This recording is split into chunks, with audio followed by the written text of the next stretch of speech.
Indeed. And Neil, speaking of cancel culture, it's come pretty close to you now. You have resigned as a fellow from Scotland's most prestigious scientific body, the Royal Society of Edinburgh, after being elected in 2020 for your talents across history and nature and archaeology, which are unmatched.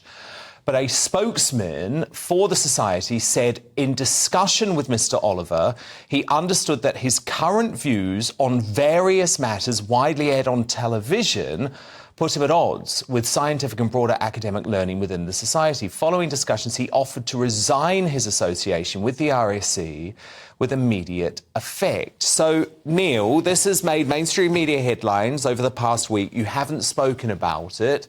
Have you been cancelled for wrongthink here? I mean, clearly there's a considerable chasm between what's happening to Russell Brand and anything that's happened to me. However, I mean, just to give a bit of backstory to it, I don't even know how many years ago it was, but I suppose 4 or 5, I think, would be a reasonable estimate. I was contacted by the Royal Society of Edinburgh to see if I would like to become a fellow of the Society. And it seemed quite nice. I wasn't particularly bothered one way or the other, but I went along with it and I became a fellow of the Royal Society of Edinburgh.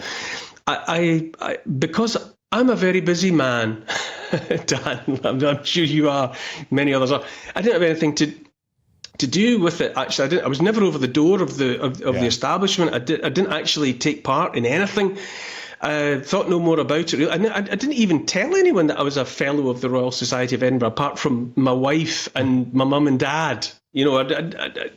Anyway, so fast forward to just a few months ago, a couple of months ago, I was on holiday with my family in Crete. I was contacted by the Royal Society of Edinburgh, someone saying, we think that your views as aired on GBNews are incompatible with fellowship.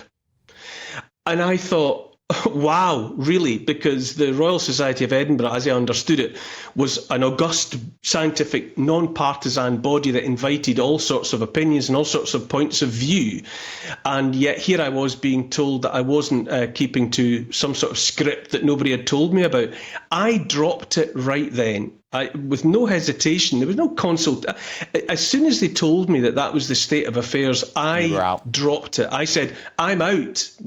Because to be quite honest with you, I don't want to be associated with any group that tries to tell its membership what to say and what to think. Because as far as I'm concerned, any group that tries to tell its membership what to say and what to think is a cult. And bad for my brand. I thought, I don't want to be associated with this. This is bad for my image. And so I dropped the Royal Society of Edinburgh without a backward glance. And it happened within minutes of me being informed that they thought that my thoughts were, incompatible with fellowship. So, I mean, whatever. If that is the way that kind of organisation operates, then I don't want to be anywhere near it. And I dropped them like a hot potato.